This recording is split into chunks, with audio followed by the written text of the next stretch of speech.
மணிகண்டன் அப்படிங்கிற ஒரு மேனேஜர் தான் வீட்டை காமிக்கிறாப்புல. ஒரு 1வது வீடும் 3வது வீடும் சேல்ஸ் இருக்குது சார் அப்படின்றாங்க. 2 வீட்டையும் பார்க்குறாங்க. 1வது வீட்டில் பார்த்துட்டோம், 1வது வீடு பிடிச்சிருக்கு எங்களுக்கு வாங்கிக்கிறோம் அப்படின்னு பேசி 4,45,00,000 பேசுகிறாங்க விலை.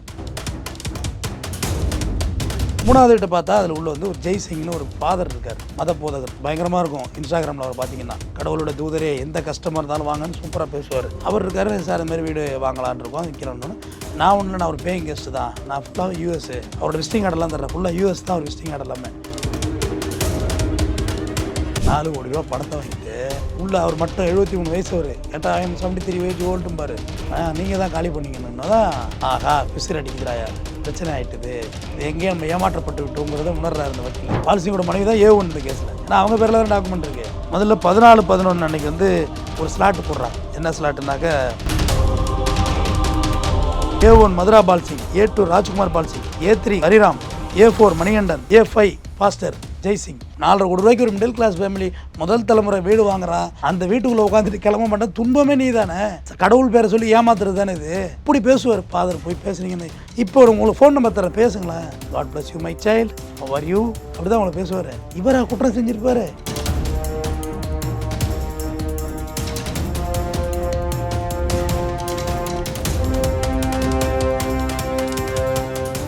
ரியல் ஒன் வாய்ஸ் நேயர்களுக்கு வணக்கம். இன்றைய நேர்காணலுக்காக நம்மோடு இணைகிறார் குற்றவியல் வழக்கறிஞர் முனைவர் திரு RS தமிழ்வேந்தன் அவர்கள். வணக்கம். வணக்கம். சமீபத்தில் முறைகேட்டில் ஈடுபட்டதாக கோல்டன் ஹோம்ஸ் மீது உயர்நீதிமன்றம் ஒரு தீர்ப்பு வழங்கியிருக்கு. இதன் பின்னணி என்ன சார்? இந்த வழக்கோட பின்னணி என்ன? கோல்டன் ஹோம்ஸ் பார்த்தீங்கன்னா நம்ம யூடியூப், அவங்க ஃபேஸ்புக், அவங்களுடைய இன்ஸ்டாகிராம் மற்றும் கூகுள் எல்லாம் பார்த்தீங்கன்னா மிகப்பெரிய ப்ரொமோட்டர்ஸாக தன்னை ப்ரொமோட் பண்ணியிருப்பாங்க. கோல்டன் ஹோம்ஸ் உரிமையாளராக இருக்க ராஜ்குமார் பால்சிங், மதுரமரா பால்சிங், இவங்கெல்லாம் பார்த்தீங்கன்னா அப்படியே வச்சுருக்க car, Benz car, Rolls Royce, Audi, இப்படி பிரம்மாண்டமாக இருப்பாங்க. அவங்களோட வெப்பேஜை உள்ளே போய் பாருங்கள், பார்த்தாலே மிரள்ற மாதிரி இருக்கும். அவங்க வந்து வீடு கட்டி விற்கிற ஒரு ப்ரொமோட்டர் தன்னை ப்ரொமோட் பண்ணுவாங்க. அப்படி ஒரு முறைகேட்டில் ஈடுபட்டதான் இப்போ ஹேரிங்டன் சாலையில் நடந்த பிரச்சனை. ஹேரிங்டன் சாலையில் ஒரு வீடு விற்பனைக்குன்னு சொல்லி பார்க்குறாங்க. இதில் அரவிந்த், அவர் வந்து வெளிநாட்டில் இருக்கார், NRI, அவர் வெளிநாட்டில் இருக்கார். அவர் அரவிந்துங்கிறவர், அரவிந்த் யோகலட்சுமி அவங்க ஒய்ஃபு பேர். அந்த அரவிந்த் என்ன செய்கிறாரு, யூடியூப்பு கூகுளில் பார்த்துட்டு இந்த வீட்டை வாங்கலான்னு பிளான் பண்ணி இந்தியாவுக்கு லீவ் போட்டு வர்றாரு. கிட்டத்தட்ட ஒரு மனுஷன் 2013 2023 வரைக்கும் பெருமுடாங்கிற ஒரு கண்ட்ரியில் உழைச்சி ரத்தத்தை சிந்தின காசு இது, இந்த பணம். அவர் ஒரு வீடு வாங்கணும், ஸ்கூல் பிள்ளைங்க வந்து, ஒரு பிள்ளைங்க வந்து அவருக்கு 7th படிக்குது, 1 6th படிக்குது. ஸோ ஒரு வீடு வாங்கினா ஸ்கூல் ஆக்சஸ், ஏன்னா ஹேரிங்டன் சாலில் ஸ்கூல் நிறையா இருக்குது, ஆக்சஸாக இருக்குங்கிற ஒரு ஐடியா பண்ணி அங்கே வாங்கலான்ட்டு ஒரு ஆர்வப்பட்டு வந்து பார்க்குறாரு. வீட்டை காமிக்கிறாங்க. மணிகண்டன் அப்படிங்கிற ஒரு மேனேஜர் தான் வீட்டை காமிக்கிறாப்புல. ஒரு 1வது வீடும் 3வது வீடும் சேல்ஸ் இருக்குது சார் அப்படின்றாங்க. 2 வீட்டையும் பார்க்குறாங்க. 1வது வீட்டில் பார்த்துட்டோம், 1வது வீடு பிடிச்சிருக்கு எங்களுக்கு வாங்கிக்கிறோம் அப்படின்னு பேசி 4,45,00,000 பேசுகிறாங்க விலை. ஃபுல்லாக ஒயிட் கரன்சி தான், எதுவும் இன்கம் டேக்ஸ் மோசடியெல்லாம் கிடையாது, ஃபுல்லாக ஒயிட் கரன்சி பேசுகிறாங்க. சரின்னு ஒத்துக்கிறாங்க. ஒரு வாரத்தில் பார்த்தீங்கன்னா 1வது வீடு விற்று போச்சு, அதுட்டு 3வது வீடு எடுத்துக்கங்க அப்படின்றாங்க. 3வது வீடை பார்க்குறாங்க, சேம் பேட்டர்ன் வீடு ரெண்டுமே. 3வது வீட்டை பார்த்தா அதில் உள்ள வந்து ஒரு ஜெய்சிங்னு ஒரு ஃபாதர் இருக்கார், மத போதகர். பயங்கரமாக இருக்கும். இன்ஸ்டாகிராமில் அவர் பார்த்தீங்கன்னா கடவுளோட தூதரே, எந்த கஷ்டமாக இருந்தாலும் வாங்கன்னு சூப்பராக பேசுவார். அவர் இருக்கார், சார் இந்த மாதிரி வீடு வாங்கலான்னு இருக்கோம் விற்கிறோன்னு. நான் ஒன்று, நான் ஒரு பேயிங் கெஸ்ட்டு தான், நான் ஃபுல்லாக யூஎஸ், அவரோட விசிட்டிங் கார்டெல்லாம் தர்றேன், ஃபுல்லாக யூஎஸ் தான் அவர் விசிட்டிங் கார்டு எல்லாமே. அமெரிக்காவோட அம்பாசிடருங்கிற மாதிரி இருக்கும் விசிட்டிங் கார்டெல்லாம். நான் யூஎஸ், நான் போயிடுவேன், நீங்கள் வாங்கிக்கலாம், நல்லதுன்னு போட்டு இவங்களுக்கு ப்ளஸ் எல்லாம் போட்டு இப்படி பண்ணுவாங்கல்ல, காட் பிளஸ் யூ மை சைல்டெல்லாம் பண்ணியிருக்காரு. சரி ஓகே, வீட்டை வாங்கிட்டா ஒன்றும் பிரச்சனை இல்லை, இவங்களும் ஓகே பண்ணிவிட்டு ஃபஸ்ட்டு 10 லட்ச ரூபா அட்வான்ஸ் கொடுக்குறாங்க. அப்புறம் 90 லட்சம் அட்வான்ஸ், 1 கோடி ரூபா அட்வான்ஸ் கொடுத்துட்றாங்க. அட்வான்ஸ் கொடுத்துட்டு மீதி பணம் ரெடியாக இருக்காங்க இவங்க. வில்லிங் எல்லாம் ஒயிட்டாக கொடுக்குறது தானே, அக்கௌண்ட் மூலிமா கொடுக்குறது தானே, வில்லிங்காக இருக்குல்ல. அப்போ தான் ஹரிராம்னு ஒரு மேனேஜர் மறுபடியும் அறிமுகம் வரான். யார்? கோல்டன் ஹோம்ஸ்லேருந்து. சார் வீடு பக்காவாக இருக்குது, எந்த பிரச்சனையும் இல்லை, டேரெக்டாக நீங்கள் ஃப்ளைட்டில் வந்து நேராக வீட்டுக்கு போய் நீங்கள் குடித்தன ஏறிடலாம். ஆனால் அது ஒரு சின்ன சிக்கல் இருக்குது அப்படின்னு. என்ன சிக்கல் அப்படின்னாக்க, ஒரு 2 கோடி ரூபாய்க்கு பேங்க்கில் அடமானம் இருக்குது இந்த டாக்குமெண்ட்டு, 3வது வீட்டோட டாக்குமெண்ட்டு. நீங்கள் 2 கோடி கொடுத்தீங்கன்னா தான் டாக்குமெண்ட்டை வாங்க முடியும்னு ஈஸியாக போட்டு பார்க்குறாங்க. பார்த்தா 2 கோடி ரூபாய்க்கு அடமானம் இருக்குது, 1,98,00,000 அடமானம் இருக்குது. உண்மை தான். அப்போ கூட அவரோட ஃப்ரெண்டு சென்னையில் உள்ளவர் வந்து ஒரு அட்வொகேட்டு, அவர் என் நண்பர் தான். அவர் சொல்கிறாரு, இல்லை இது ஏதோ பிரச்சனை இருக்க மாதிரி இருக்குது, வேண்டாம் நமக்கு, நம்ம 1 கோடி அட்வான்ஸை திருப்பி வாங்கிடுவோன்னு. எவ்வளோ பெரிய மனுஷனாக இருக்காங்க அவங்க, லுக்கு அப்படி இருக்குது, கெட்டப் செட்டப்பு, பேசுகிறதெல்லாம் பார்த்தீங்கன்னா அப்படியே ஸ்வீட் டீத் இருப்பாங்கல்ல, சர்க்கரையாக பேசுகிறது, நம்புற மாதிரி பேசுகிறது. ஆனால் அவங்க பேச்ச ஒரு ஸ்லாங்கே ஒரு மாதிரி இருக்கும். அடித்தொடையிலேருந்து பேசுவாங்கள்ல, தேவர்களாக இங்கே ஏசுவாங்க அப்படின்னு மீன் அப்படின்னு மாதிரி அடித்தொன்லேருந்து பேசணுன்னு அது ஹிப்னாட்டிசம் மாதிரி இருக்கும் அந்த வாய்ஸ். சரி ஓகே இவராக ஏமாத்திர போகிறாரு அப்படின்னு பிளான் பண்ணிவிட்டு மறுபடியும் அந்த 2 கோடி ரூபாய் கரூர் வைசியா பேங்க்லேருந்து ட்ரான்ஸ்ஃபர் பண்ணுறாங்க. மொத்தம் 3 கோடி கொடுத்தாச்சு. இன்னும் 1,45,00,000 தான் கொடுக்கணும். சரி இன்னும் அப்புறம் மறுபடியும் அந்த 1 கோடி ரூபாயை 35 லட்சமாகவும் 45 லட்சமாகவும் மறுபடியும் 1 கோடி ரூபாயை ஹேண்ட் கேஷாகவே வாங்கிடுறாங்க. எல்லாமே வாங்கி 4 கோடி ரூபா வாங்கியாச்சு. 4 கோடி ரூபா வாங்கக்குள்ள ரிஜிஸ்ட்ரேஷன் 45 ரூபா பெண்டிங். ஆனால் இது மாதிரி யாரும் கொடுக்கவே மாட்டாங்க. இதை என்ஆர்ஐ தான் கொடுப்பாங்க. ஏன்னா அவங்க ஏமாற்றுவாங்கங்கிற நம்ப மாட்டாங்க. அவங்களுக்கு புரியாது. அவங்களுக்கு எல்லாரையும் நல்லவங்களாக நினைப்பாங்க வெளிநாட்டில் இருக்கவங்க. அதான் உண்மை. அந்த கல்ச்சர் மாதிரி தான் நம்மளை நினைப்பாங்க. ஆனால் நம்ம கல்ச்சர் அது கிடையாது. 45 ரூபா பாக்கி இருக்குன்னொன்னே அப்போ ஒரு ஒயிட் பேப்பர் கொண்டாந்து நீட்டுறாங்க. இதில் கையெழுத்து போடுங்க அப்படின்னு. நாங்கள் எங்கள் வீடு வாங்குற நாங்கள் ஏன் கையெழுத்து போடணும், நீங்கள் தான் கையெழுத்து போடணுன்னு.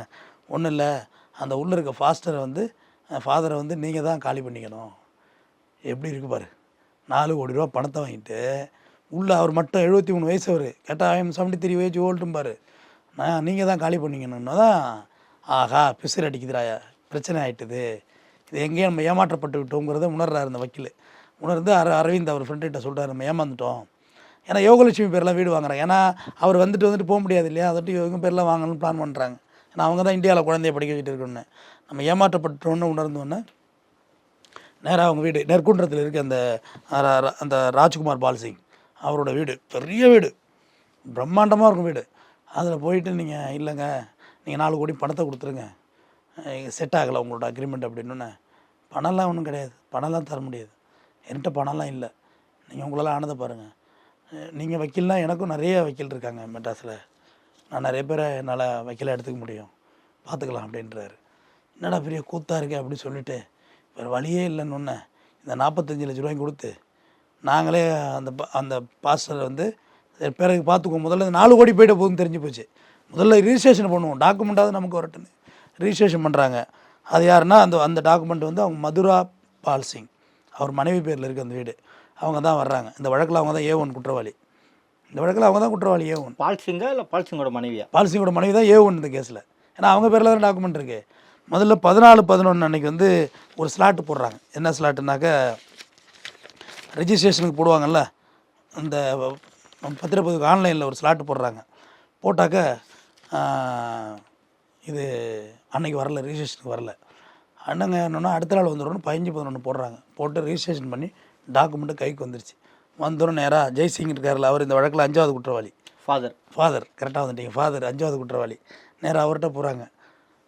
நல்லா பேசிக்கிட்டு இருந்த மனுஷன், who are you, get out my house, வெளியே போங்க. எப்படி 4 கோடியே 45 லட்ச ரூபா கொடுத்து வாங்கின ஒரு குடும்பத்தை, குழந்தை சின்ன குழந்தை நிற்கிற குடும்பத்தை கெட் அவுட், இந்த வீட்டுக்கு உங்களுக்கு என்ன வேலை?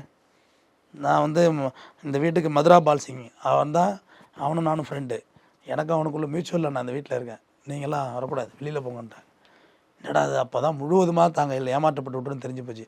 அதுக்கு பிறகு இந்த ஹரிராம், இந்த வழக்கில் ஹரிராம் வந்து A3, A4 மணிகண்டன், இவங்கெல்லாம் ஃபோனே எடுக்கிறதில்ல.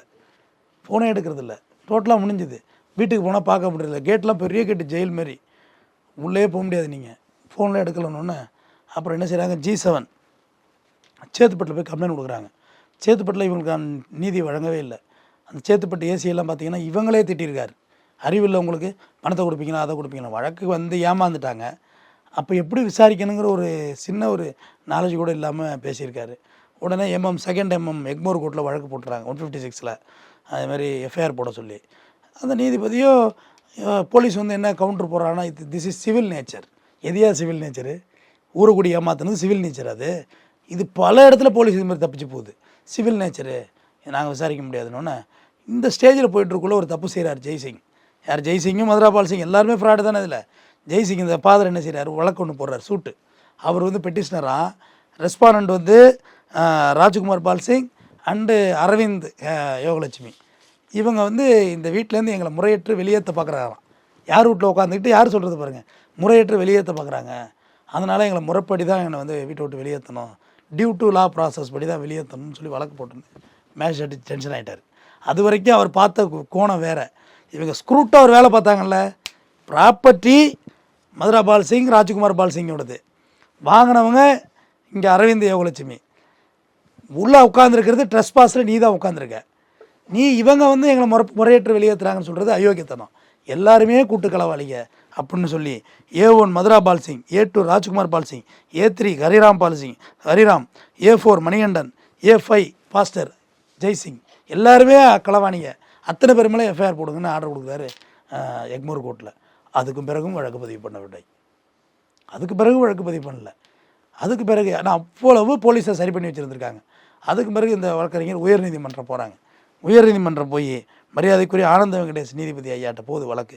26/3/2024 அன்று வழக்கு நம்பர் 49வது கேஸு. போனால் சேத்பட் போலீஸ்னு கூப்பிடுவாங்க. போலீஸ் வந்து நின்று சல்யூட் அடிக்கணும். குறிப்பாக ஹைகோர்ட்டுக்கு வந்து இன்ஸ்பெக்டர் வருவார், இல்லை ஏசி வரணும், டிசி வரணும், மினிமம் டபுள் ஸ்டார் உள்ள கேடரில் உள்ளவங்க தான் வரணும். பார்த்தா சேத்பட் போலீஸே வரல.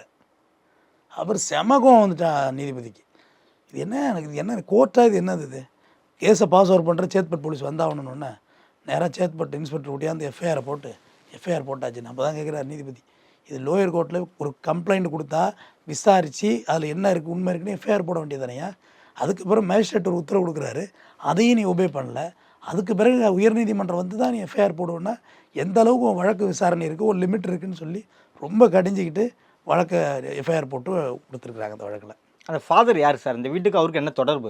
ஒன்றும் இல்லை, அந்த ஃபாதர் ராஜ்குமார் பால் சிங், மதுரா பால் சிங் எல்லாமே வந்து கிறிஸ்டியானிட்டி மிஷினரிஸ். இவங்க எல்லாமே ஏதோ ஃபாரின் ஃபண்டை வாங்குறவங்க. அப்போ இந்த ஃபாதர் ஒரு துருப்புச்சீட்டு, அதான் அமெரிக்கன் தான் ஐடி கார்டே போட்டு வச்சுருக்காரு ஃபாதர்.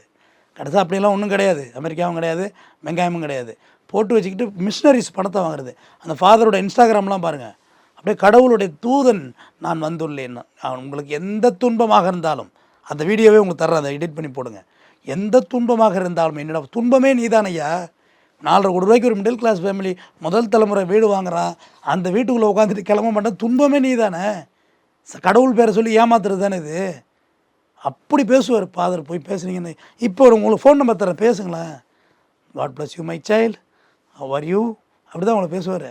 இவராக குற்றம் செஞ்சுருப்பார் அப்படி நினைக்கிற அளவுக்கு இருக்கும். நீதிமன்றம் ஆரம்பத்தில் அப்படி தான் நினச்சிது, கடவுளுங்கிறாங்க பாஸ்டருங்கிறாங்க அப்படின்னு. அப்புறம் தான் தெரிஞ்சுது இந்த மதுரா பால் சிங், இந்த ராஜ்குமார் பால் சிங் எல்லாம் சேர்ந்த ஒரு கூட்டு கும்பல் இது. இந்த ஹரிராம், இந்த மணிகண்டன், இவங்க எல்லாம் கும்பல், ஒரு பெரிய சர்க்கிள். இவங்களுக்கு வேலையே இது தான். ஆல்ரெடி இன்னும் 2 வீடு அதில் பிரச்சனையில் தான் இருக்குது. இப்போ தான் இதெல்லாம் இந்த தோண்ட விஷயம்லாம் தெரியுது. நமக்கு ஆரம்பத்தில் அவங்களோட லுக்கை பார்த்து இவங்க மிரண்டு வாங்கிட்டாங்க, மிரண்டு மீன்ஸ் பிரமிச்சு வாங்கிட்டாங்க. இன்னும் 2 வீடு அதில் பிரச்சனையில் தான் இருக்குது ஆரிங்டன் சாலையில். இந்த மோசடி இவங்க தொடர்ந்து அரங்கேற்றிட்டு வர்றாங்களோன்னு சந்தேகம் எடுது. கோல்டன் கோம்ஸ் இதே வேலையாக தான் இருக்காங்க போல இருக்கு அப்படின்னு. என்ஆர்ஐ பார்ட்டிஸ் வீடு வாங்கணும்னா என்னென்ன ஃபாலோ பண்ணணும், ப்ரொசீஜர் என்ன? இங்கே இல்லை, என்ஆர்ஐ பார்ட்டிஸ் வீடு வாங்கணும்னா நம்ம சென்னை கார்ப்பரேஷன் இருக்குல்ல, கார்ப்பரேஷன்லேயே இதுக்கான ஹெல்ப்பிங்கான தனி டிபார்ட்மெண்ட்டே இருக்குது வீட்டு வசதியிலேயே. அவங்கள கேட்டாலே அவங்களே சொல்லுவாங்க எந்த வீடு வாங்கணும் எந்த வீடு வாங்கக்கூடாதுன்னு. அதுக்கே வசதி இருக்குது. அந்த ஆப்ஷன்லாம் யாரும் பயன்படுத்துகிறதே இல்லை. காரணம் இந்த பிளாக் மணியை மாத்திரத்தை விட்டு இவங்களை பயன்படுத்தி இவங்க வந்து பியூர் ஒயிட்டு, இந்த அரவிந்த் யோகலட்சுமி வந்து பியூர் ஒயிட்டு. இல்லைனா ஹைகோர்ட் வரையும் போயிருக்க முடியாதுல்ல. முதல் விஷயம், நீங்கள் வெள்ளை பணத்தில் வாங்கணும். வெள்ளை பணமாக தான் உங்கள் எதிராளியும் வாங்கணும். ஏமாற்றி பிளாக் மணியை மிஸ்யூஸ் பண்ண ஒத்துக்கிட்டால் எங்களை பிளாக்காக கொடுத்துருன்னு ஒருத்தர் சொல்கிறான்னா ஒத்துக்கவே கூடாது. அடுத்தது, அந்த இங்கே ஒரு வீடு வாங்கணும்னா உங்களுக்கு தெரிஞ்ச ஃப்ரெண்ட்ஸ் சர்க்கிள் அந்த வீடை முதல்ல விசாரிக்கணும். அடுத்து அந்த அக்கம் பக்கம் உள்ள கடைகள், அந்த வீட்டில் பக்கத்தில் டெண்டன்ட் யாராவது இருப்பாங்க, இல்லை யாராவது சொந்த வீட்டுக்காரங்க பார்ப்போம், இந்த வீடு வாங்கலாமா, இதில் ஏதாவது தற்கொலை நடந்திருக்கா, வேறு ஏதாவது அக்கிரமம் நடந்திருக்கான்னு பொதுவாக விசாரித்து வாங்கணும். 4வது, நீங்கள் அந்த ஒரு குறைந்தபட்சம் இப்போ 4.5 கோடி ரூபா உங்களால் சிங்கிள் ஷாட்டால் கொடுக்க முடிஞ்சாலுமே குறைந்தபட்சம் ஒரு 1 கோடி ரூபாய்க்காவது பேங்க் லோனுக்கு போகணும். நம்மளால் கட்டிட முடியும், ஒரு அடுத்த ஒரு 2 மாதத்துலேயே க்ளோஸ் பண்ணிட்டு போயிடுங்க. ஆனால் பேங்க் லோன் வாங்குறது நான் எங்கேயும் அட்வைஸ் பண்ண மாட்டேன். ஏன்னா அது கட்டியே முடிக்க முடியாது, அது தனி கிரைம், அது பெரிய ஸ்கேம். அது ஹவுசிங் லோனை விட பெரிய ஸ்கேம் இந்த உலகத்திலே இல்லை. அது தனியாக பேசி தர்றேன்.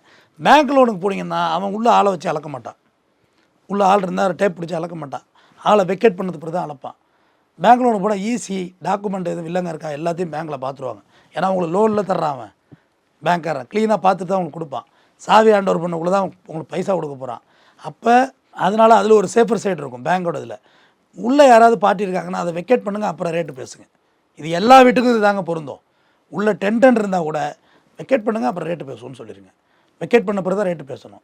கடைசி நாள் பேமெண்ட் வரக்குள்ளே இங்கே ரிஜிஸ்ட்ரேஷன் நடந்துகிட்டு இருக்க சைமல்டேனியஸில் இங்கே பொசிஷனை நம்ம எடுக்கணும்.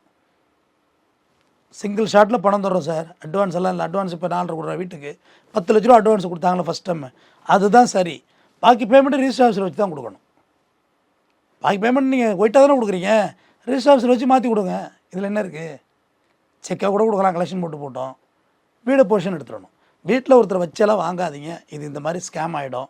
அதனால என்ஆர்ஐ பற்றி நீங்கள் மிக தெளிவாக இருங்க. இங்கே உள்ள உள்ளூரில் வழக்கறிஞர்கள் இருக்காங்க, வழக்கறிஞர் நாடுங்க, உங்களுக்கு தெரிஞ்சவங்க இருப்பாங்க, அவங்க ஹெல்ப் பண்ணுவாங்க. அவங்க ஹெல்ப் பண்ணி நிச்சயமாக உங்களுக்கான வேலைகளை முடிச்சு கொடுப்பாங்க. வீடு வாங்குறது ஒரு மனிதனுடைய கனவு. இது மாதிரி மண்ணள்ளி போடக்கூடாது கோல்டன் ஹோம்ஸ் மாதிரிங்கிறத தெரியப்படுத்திக்கிறேன். நன்றி. கோல்டன் ஹோம்ஸ் வழக்கு தொடர்பாக பல உண்மை தகவல்களை வெளிப்படுத்தியதுக்கு மிக்க நன்றி சார். நன்றி.